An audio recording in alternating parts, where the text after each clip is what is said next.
Hello friends, எல்லாருக்கும் வணக்கம். பணக்கார தந்தை ஏழை தந்தை அப்படிங்கிற புத்தகத்திலேருந்து நாம் ஒரு அத்தியாயம் வாசித்து முடிச்சிருக்கோம். இன்றைக்கி அதோட 2வது அத்தியாயம் வாசிச்சிடலாம்.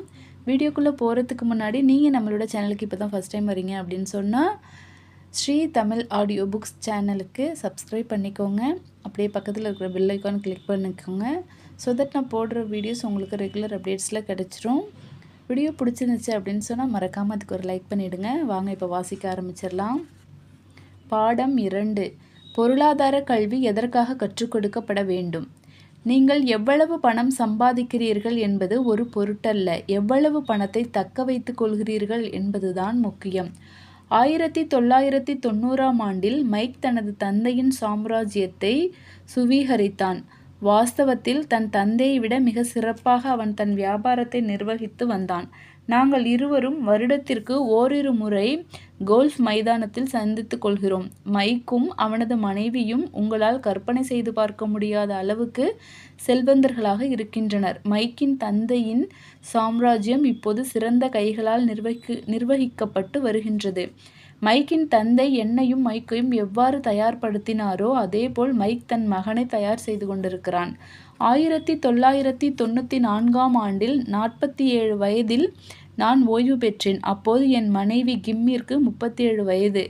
பணியிலிருந்து ஓய்வு என்றால் வேலை செய்யாமல் இருப்பது என்று அர்த்தமல்ல. எங்களை பொறுத்தவரை ஓய்வு காலம் என்பது எதிர்பாராத பாதகமான மாற்றங்களை தவிர நாங்கள் வேலை செய்கிறோமோ இல்லையோ எங்கள் செல்வம் தானாக வளர்ந்து எந்த பணவீக்கத்திற்கும் ஆளாகாமல் இருப்பது என்று அர்த்தம். தாமே வளர்ந்து கொள்ளும் அளவுக்கு எங்கள் சொத்துக்கள் மிக பெரியவை. அது ஒரு மரத்தை நடுவது போன்றது. நீங்கள் பல வருடங்கள் அந்த மரத்திற்கு தண்ணீர் ஊற்றுகிறீர்கள். பிறகு ஒரு நாள் அம்மரத்திற்கு அதற்கு மேல் தண்ணீர் தேவைப்படுவதில்லை. அதன் வேர்கள் போதுமான அளவுக்கு மிக ஆழமாக ஊன்றிவிடுகின்றன. பிறகு அந்த மரம் உங்களுக்கு நிழல் கொடுத்து உங்களை மகிழ்விக்கிறது. மைக் தன் வியாபாரத்தில் கவனம் செலுத்த விரும்பினான். நான் ஓய்வு பெற விரும்பினேன். கூட்டங்களில் நான் பேசும்போதெல்லாம் தாங்கள் என்ன செய்ய வேண்டும் என்பதற்கான எனது பரிந்துரையை மக்கள் அடிக்கடி என்னிடம் கேட்கின்றனர். நான் எவ்வாறு துவக்குவது? நீங்கள் பரிந்துரைக்கக்கூடிய ஏதேனும் ஒரு புத்தகம் இருக்கிறதா? என் குழந்தைகளை தயார்படுத்துவதற்கு நான் என்ன செய்ய வேண்டும்? உங்கள் வெற்றிக்கான ரகசியம் எது? நான் எவ்வாறு கோடிக்கணக்கில் சம்பாதிப்பது? இப்படிப்பட்ட கேள்விகளில் ஏதேனும் ஒன்றை நான் செவிமடுக்கும் ஒவ்வொரு முறையும் பின்வரும் கதை என் நினைவிற்கு வருகிறது.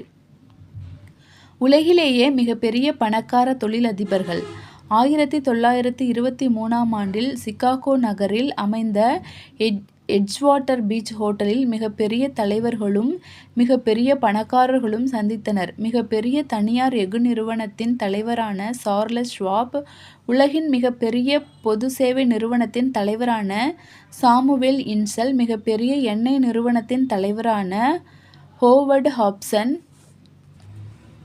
இன்டர்நேஷனல் மேட்ச் நிறுவனத்தின் தலைவரான ஈவர் க்ரூஹர், சர்வதேச பரிவர்த்தனை வங்கியின் தலைவர் லியான் பிரேசியர், நியூயார்க் பங்குச்சந்தையின் தலைவர் ரிச்சர்ட் விட்னி, மிகப்பெரிய பங்குச்சந்தை வர்த்தகர்களான ஆர்தர் காட்டன் மற்றும் ஜெஸ் லிவர்மோர், அதிபர் ஹார்டிங்கின் அமைச்சரவையில் உறுப்பினராக இருந்த ஆல்பர்ட் பால் ஆகியோர் அக்கூட்டத்தில் கலந்து கொண்டவர்களில் சிலர். 25 வருடங்களுக்கு பிறகு இவர்களில் 9 பேரின் வாழ்க்கை இவ்வாறு முடிந்தது. கடன் வாங்கிய பணத்தில் 5 வருடங்களை கழித்த பிறகு சார்லஸ் ஷ்வாப் தன் கையில் சல்லி காசு கூட இல்லாமல் இறந்து போனார். இன்சலும் கையில் பணமின்றி வெளிநாடு ஒன்றில் இறந்தார். க்ரூரும் காட்டனும் கையில் காசின்றி இறந்தனர். ஹாப்சனுக்கு மனநிலை சரியில்லாமல் போனது. விட்னியும் ஆல்பர்ட் பாலும் சிறையிலிருந்து விடுவிக்கப்பட்டனர். பிரேசரும் லிவர்மோரும் தற்கொலை செய்து கொண்டனர். இவர்களுக்கு உண்மையிலேயே என்ன நடந்தது என்று யாராலும் கூற முடியும் என்று எனக்கு தோன்றவில்லை. ஆனால் இவர்கள் சந்தித்த வருடம் 1923. 1929ஆம் ஆண்டில் பங்குச்சந்தை வீழ்ச்சியும் மிகப்பெரிய பணவீழ்ச்சியும் ஏற்பட்டன. இவை அவர்களது வாழ்வில் பெரும் பாதிப்பை ஏற்படுத்தியிருக்கும் என்று நான் நம்புகிறேன். நான் கூற வரும் செய்தி இதுதான். இவர்கள் வாழ்ந்த காலத்தை விட இன்று நாம் அதிவேக மாற்றங்கள் நிகழும் ஒரு காலகட்டத்தில் வாழ்ந்து கொண்டிருக்கிறோம். வரும் வருடங்களில் இந்த மனிதர்கள் சந்தித்தது போன்ற பல ஏற்றத்தாழ்வுகள் நிகழும் என்பது என் கணிப்பு. அதிக எண்ணிக்கையிலான மக்கள் தாங்கள் மிகப்பெரிய சொத்தான கல்வியின் மீது கவனம் செலுத்தாமல் வெறுமனே பணத்தின் மீது கவனத்தை குவிப்பது எனக்கு கவலையளிக்கிறது. வளைந்து கொடுத்து போவதற்கும் சிறந்த மனதுடன் இருப்பதற்கும் கற்றுக்கொள்வதற்கும் மக்கள் தயாராக இருந்தால் எந்த கடினமான மாற்றங்கள் நிகழ்ந்தாலும் சரி, அவர்கள் மென்மேலும் பணக்காரர்களாக வளர்வார்கள். பணம் தங்கள் பிரச்சனைகளை தீர்க்கும் என்று அவர்கள் நம்பினால் அவர்களது பயணம் கடினமானதாக அமையும். புத்திசாலித்தனம் பிரச்சனைகளை தீர்த்து பணத்தை உருவாக்குகிறது. ஆனால் பொருளாதார அறிவு இல்லாமல் வெறுமனே பணத்தை பெற்றிருப்பது அந்த பணம் விரைவில் மறைந்து போய்விடும் என்று அர்த்தம். வாழ்வில் நீங்கள் எவ்வளவு பணம் சம்பாதிக்கிறீர்கள் என்பது ஒரு பொருட்டல்ல, எவ்வளவு பணத்தை தக்க வைத்துக் கொள்கிறீர்கள் என்பதுதான் முக்கியம் என்பதை பெரும்பாலான மக்கள் உணர தவறிவிடுகின்றனர். லாட்டரி குழுக்களில் பரிசு பெற்று திடீரென்று பணக்காரர்கள் ஆன பல ஏழைகள் மீண்டும் ஏழைகளாக ஆனது பற்றிய கதைகளை நாம் அனைவருமே கேள்விப்பட்டிருப்போம். அவர்கள் கோடிக்கணக்கான டாலர்களை வெல்கின்றனர், ஆனால் விரைவில் தாங்கள் துவங்கிய இடத்திற்கே மீண்டும் திரும்பி வந்து விடுகின்றனர். 24 வயதில் கோடீஸ்வரர்களாக இருந்த தொழில்முறை தடகள வீரர்கள் 10 வருடங்களுக்கு பிறகு தெருவிற்கு வந்து விடுகின்ற கதைகளையும் நாம் கேள்விப்பட்டிருக்கிறோம். கூடைப்பந்து விளையாட்டு வீரர் ஒருவர் ஒரு வருடத்திற்கு முன் பல கோடிகளுக்கு அதிபராக இருந்தார். ஆனால் இன்று தனது 29 வயதில் தனது நண்பர்களும் வழக்கறிஞர்களும் கணக்காளர்களும் தன் பணத்தை தன்னிடமிருந்து அபகரித்து விட்டதாக கூறுகிறார். குறைந்த சம்பளத்தில் கார்களை கழுவும் வேலையில் அவர் சேர்ந்தார். பிறகு அந்த வேலையிலிருந்தும் அவர் நீக்கப்பட்டார். தான் சாம்பியன் பட்டம் பெற்ற போது தனக்கு கொடுக்கப்பட்ட மோதிரத்தை கார்களை கழுவும் போது கழற்றி வைக்க அவர் மறுத்ததுதான் அதற்கு காரணம். அவரது கதை தேசிய செய்தியாக ஆனது. தான் சட்டத்திற்கு புறம்பாக வேலையிலிருந்து நீக்கப்பட்டது குறித்தும் பாரபட்சமாக நடத்தப்படுவது குறித்தும் அவர் இப்போது வழக்கு தொடர்ந்திருக்கிறார். தன்னிடம் எஞ்சியிருப்பது அந்த மோதிரம் மட்டுமே என்றும் அது தன்னிடமிருந்து பறிக்கப்பட்டால் தான் வாழ முடியாது என்றும் அவர் கூறுகிறார். திடீரென்று கோடீஸ்வரர்களாக ஆகிய பலரை நான் அறிவேன். அவர்கள் சிலர் இன்னும் பெரிய பணக்காரர்களாக ஆகியிருப்பது குறித்து எனக்கு மகிழ்ச்சி. ஆனால் அவர்களுக்கு நான் ஒரு எச்சரிக்கை விடுக்க விரும்புகிறேன். நீங்கள் எவ்வளவு பணம் சம்பாதிக்கிறீர்கள் என்பது ஒரு பொருட்டல்ல, எவ்வளவு பணத்தை தக்க வைத்துக் கொள்கிறீர்கள் என்பதும் அதை எத்தனை தலைமுறைக்கு தக்க வைத்துக் கொள்கிறீர்கள் என்பதும் தான் முக்கியம். எனவே மக்கள் என்னிடம் நான் எங்கிருந்து துவக்குவது அல்லது நான் விரைவில் எப்படி பணக்காரராக ஆவது என்று கேட்கும்போது என்னுடைய பதில் அவர்களுக்கு பெரும் ஏமாற்றத்தை ஏற்படுத்துகிறது. நான் சிறுவனாக இருந்தபோது என் பணக்கார தந்தை என்ன கூறினாரோ அதையே அவர்களுக்கு நான் கூறுகிறேன். நீங்கள் பணக்காரராக ஆக விரும்பினால் பொருளாதார கல்வியை நீங்கள் பெற்றிருக்க வேண்டும். நானும் என் பணக்கார தந்தையும் சேர்ந்திருந்த நேரமெல்லாம் இந்த யோசனை என் மனதில் ஆழமாக பதிக்கப்பட்டது. நான் ஏற்கனவே கூறியது போல் புத்தகங்களை படிப்பதன் முக்கியத்துவத்தை என் ஏழை தந்தை எனக்கு வலியுறுத்திய நேரத்தில் பொருளாதார கல்வியில் மேதமை பெறுவதன் அவசியத்தை என் பணக்கார தந்தை எனக்கு வலியுறுத்தினார். நீங்கள் எம்பயர் ஸ்டேட் கட்டிடத்தை கட்டப்போவதாக இருந்தால் முதலில் ஒரு பெரிய குழியை தோண்டி ஒரு வலிமையான அடித்தளத்தை அமைக்க வேண்டும். நகரத்திற்கு வெளியே ஒரு வீட்டை நீங்கள் உருவாக்கப் போவதாக இருந்தால் வெறுமனே 6 அங்குல நீளத்திற்கு ஒரு கான்கிரீட் அடித்தளத்தை உருவாக்கினால் போதும். பெரும்பாலான மக்கள் பணக்காரர்களாக ஆக வேண்டும் என்ற உந்துதலில் எம்பயர் ஸ்டேட் கட்டிடத்தை ஒரு 6 அங்குல கான்கிரீட் அடித்தளத்தின் மீது கட்ட முயற்சிக்கின்றனர். வேளாண் யுகத்தில் உருவாக்கப்பட்ட நமது கல்வி அமைப்பு முறை அடித்தளமற்ற வீடுகளில் இன்னும் நம்பிக்கை கொண்டிருக்கிறது. எனவே குழந்தைகள் எந்த பொருளாதார அடித்தளமும் இன்றி கல்லூரியிலிருந்து பட்டம் பெற்று வெளிவருகின்றனர். பல தூக்கமற்ற இரவுகளுக்கு பிறகு ஒரு நாள் விரைவில் பணக்காரர்களாக ஆவதற்கு ஒரு வழியை கண்டுபிடிப்பதுதான் நாங்கள் பொருளாதார பிரச்சனைகளுக்கான விடை என்று முடிவு செய்கின்றனர். வானளாவிய கட்டிடத்தின் கட்டுமானம் துவங்குகிறது. அது விரைவாக மேலெழுகிறது. ஆனால் விரைவில் எம்பயர் ஸ்டேட் கட்டிடத்திற்கு பதிலாக சாய்வு கோபுரம் உருவாகிறது. மீண்டும் தூக்கமற்ற இரவுகள் தொடங்குகின்றன. மைக்கும் நானும் எங்கள் வாழ்வில் தேர்ந்தெடுத்த விஷயங்கள் எங்களுக்கு சாத்தியமானதற்கு காரணம் ஒரு வலிமையான பொருளாதார அடித்தளத்தை உருவாக்குவது பற்றி சிறு வயதிலேயே எங்களுக்கு கற்றுக் கொடுக்கப்பட்டதுதான். உலகிலேயே கணக்கியல்தான் மிகவும் குழப்பமான, அதிக சலிப்பூட்டும் பாடம். ஆனால் காலப்போக்கில் நீங்கள் பணக்காரராக ஆக விரும்பினால் அதுதான் உங்களுக்கு தேவையான மிக முக்கிய பாடமாகும். சலிப்பூட்டப்படுகின்ற குழப்பமான ஒரு பாடத்தை குழந்தைகளுக்கு எவ்வாறு கற்றுக் கொடுப்பது என்பதுதான் பணக்கார தந்தைக்கு சவாலாக இருந்த விஷயம். அவர் அப்பாடத்தை படங்களின் வாயிலாக எளிமையாக கற்றுக் கொடுக்க முடியும் என்பதை கண்டறிந்தார். எனக்கும் மைக்கிற்கும் என் பணக்கார தந்தை ஒரு வலிமையான பொருளாதார அடித்தளத்தை அமைத்து கொடுத்தார். நாங்கள் சிறுவர்களாக இருந்த காரணத்தால் அதை எங்களுக்கு கற்றுக் கொடுப்பதற்கு ஒரு எளிய வழியை அவர் உருவாக்கினார். பல வருடங்களாக அவர் வெறுமனே படங்களை வரைந்து கற்றுக் கொடுத்தார். வெகு சில வார்த்தைகளை மட்டுமே அவர் பயன்படுத்தினார். அவரது எளிய படங்களையும் வார்த்தை ஜாலங்களையும் பணத்தின் இயக்கத்தையும் மைக்கும் நானும் புரிந்து கொண்டோம். பின்னாளில் அவர் எண்களையும் சேர்த்து கொள்ள துவங்கினார்.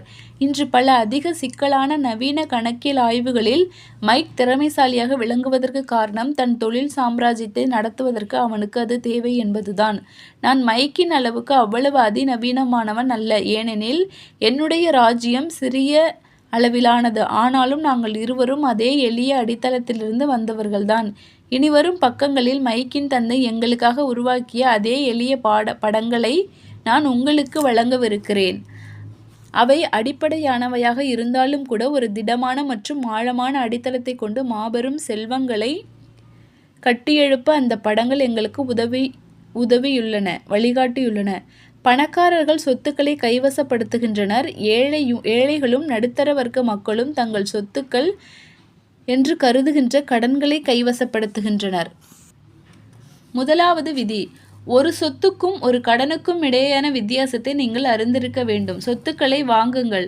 நீங்கள் பணக்காரராக ஆக விரும்பினால் நீங்கள் தெரிந்து கொள்ள வேண்டியது இது மட்டும்தான். இதுதான் முதலாவது விதி. இது மிகவும் எளிமையானதாக தோன்றக்கூடும். ஆனால் இவ்விதி எவ்வளவு ஆழமானது என்பது குறித்து பெரும்பாலான மக்களுக்கு எந்த யோசனையும் கிடையாது. பெரும்பான்மை மக்கள் பொருளாதார ரீதியாக போராடி கொண்டிருப்பதற்கு காரணம் ஒரு சொத்துக்கும் ஒரு கடனுக்கும் இடையேயான வேறுபாட்டை அவர்கள் அறிந்திருக்காததுதான். பணக்காரர்கள் சொத்துக்களை கைவசப்படுத்துகின்றனர். ஏழைகளும் நடுத்தர வர்க்கத்து மக்களும் தாங்கள் சொத்துக்கள் என்று கருதுகின்ற கடன்களை கைவசப்படுத்துகின்றனர் என்று பணக்கார தந்தை கூறினார். இதை அவர் எனக்கும் மைக்கிற்கும் விளக்கிய போது அவர் எங்களிடம் விளையாடுவதாக நாங்கள் நினைத்தோம். பருவ வயதை நெருங்கி கொண்டிருந்த நாங்கள் பணக்காரர்களாக ஆவதற்கான இரகசியத்திற்காக காத்து கொண்டிருந்தோம். ஆனால் அவர் அளித்த பதில் மிகவும் எளிமையானதாக இருந்ததால் அது பற்றி நாங்கள் நீண்ட நேரம் சிந்தித்தோம். சொத்து என்றால் என்ன என்று மைக் கேட்டான். அதை பற்றி இப்போது நீ கவலைப்பட வேண்டாம். வெறுமனே இந்த யோசனையை உள்வாங்கிக் கொள்.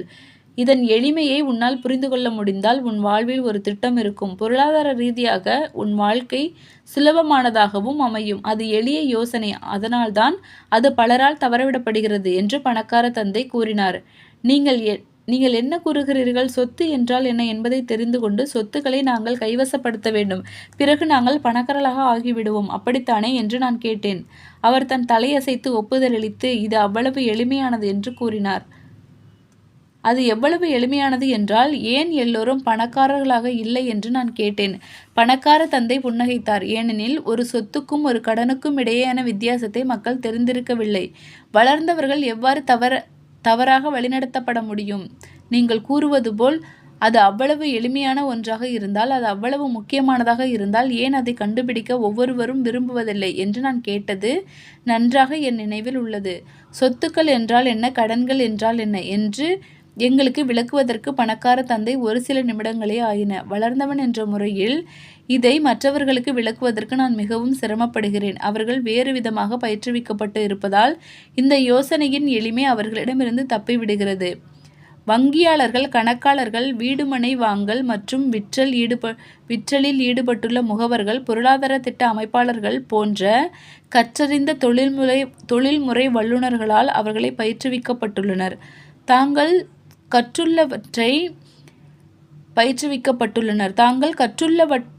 கற்றுள்ளவற்றை மறந்துவிட்டு மீண்டும் குழந்தைகளாக ஆகும்படி வளர்ந்தவளை கேட்டுக்கொள்வது மிகவும் சிரமமான காரியம். எளிமையான வரையறைகள் மீது அதீத கவனம் செலுத்துவது தனக்கு இழுக்கு என்று ஒரு புத்திசாலி நபர் கருதுகிறார். பணக்கார தந்தை எளிமையின் மீது ஆழ்ந்த நம்பிக்கை கொண்டிருந்தார். அவர் எங்களுக்கு எளிமையாக கற்பித்தார். அது எங்களுடைய பொருளாதார அடித்தளத்தை வலிமையாக்கியது. அப்படியானால் எது குழப்பத்தை விளைவிக்கிறது? இவ்வளவு எளிமையான ஒன்றை மக்கள் ஏன் தவறவிடுகின்றனர்? ஒரு கடனை ஒரு சொத்தாக கருதி மக்கள் ஏன் வாங்குகின்றனர்? இதற்கான விடை அடிப்படை கல்வியில் காணப்படுகிறது.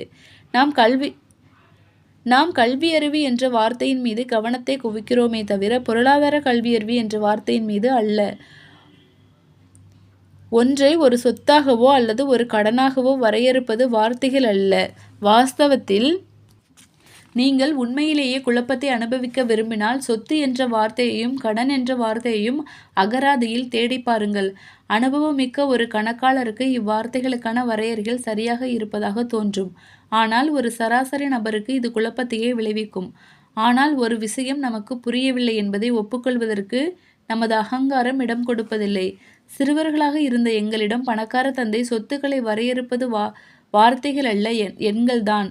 உங்களால் எண்களை படிக்க முடியவில்லை என்றால் ஒரு சொத்துக்கும் நிலத்திலுள்ள ஒரு ஓட்டைக்கும் இடையே உங்களால் வித்தியாசத்தை காண முடியாது.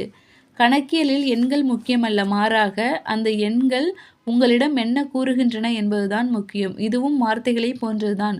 ஒரு புத்தகத்தில் உள்ள வார்த்தைகள் முக்கியமல்ல, மாறாக அவ்வார்த்தைகள் உங்களிடம் கூறும் கதைதான் முக்கியம் என்று கூறுகிறார். ஒரு சொத்து என் சட்டை பைக்குள் பணத்தை போடுகிறது, ஒரு கடன் என் சட்டை பையிலிருந்து பணத்தை எடுக்கிறது. நீங்கள் பணக்காரர்களாக ஆக விரும்பினால் எண்களை படிக்க வேண்டும், அவற்றை புரிந்து கொள்ள வேண்டும். என் பணக்கார தந்தை இதை 1000 முறை எங்களிடம் கூறியிருக்கிறார். பணக்காரர்கள் சொத்துக்களை கைவசப்படுத்துகின்றனர், ஏழைகளும் நடுத்தர வர்க்கத்து மக்களும் கடன்களை கைவசப்படுத்துகின்றனர் என்றும் அவர் கூறினார். ஒரு சொத்துக்கும் ஒரு கடனுக்கும் இடையேயான வித்தியாசத்தை கண்டறிவதற்கான ஒரு வழி இது. பெரும்பாலான கணக்காளர்களும் பொருளாதார வல்லுநர்களும் இந்த வரையறைகளுடன் ஒத்துப்போக மாட்டார்கள். ஆனால் இந்த பாடங்கள் தான் 2 சிறுவர்களுக்கு வலிமையான பொருளாதார அடித்தளத்தில் துவக்கமாக இருந்தன. அடுத்த பக்கத்தில் உள்ள படத்தின் மேற்பகுதி ஒரு வருமான அறிக்கையாகும். இது பல சமயங்களில் லாப நஷ்ட அறிக்கை என்றும் அழைக்கப்படுகிறது. இது ஒரு வருமானத்தையும் செலவுகளையும் அளவிடுகிறது. அதாவது உள்ளே வருகின்ற பணத்தையும் வெளியே செல்கின்ற பணத்தையும் கணக்கிடப்படுகிறது. படத்தின் கீழ்ப்பகுதி ஒரு நிதி நிகர அறிக்கையாகும். பொருளாதாரத்துறையின் புதிதாக அடியெடுத்து வைப்பவர்களுக்கு வருமான அறிக்கைக்கும் நிதி நிகர அறிக்கைக்கும் இடையேயான உறவு தெரிவதில்லை. இந்த உறவை பிரித்து கொள்வது அத்தியாவசியமானது. எனவே நான் ஏற்கனவே கூறியது போல் சொத்துக்கள் உங்கள் சட்டை பைக்குள் பணத்தை போடுகின்றன என்ற அருமையான எளிமையான பயன்படுத்தத்தக்க கூற்றை என் பணக்கார தந்தை எங்கள் இருவரிடமும் கூறினார். ஓகே ஃப்ரெண்ட்ஸ், இன்றைக்கி 79 பேஜ் நம்பர் வரைக்கும் வாசிச்சிருக்கேன். நாளைக்கு இன்னொரு வீடியோவில் அடுத்த பேஜ்லேருந்து ஸ்டார்ட் பண்ணலாம். ஓகே ஃப்ரெண்ட்ஸ், பாய்.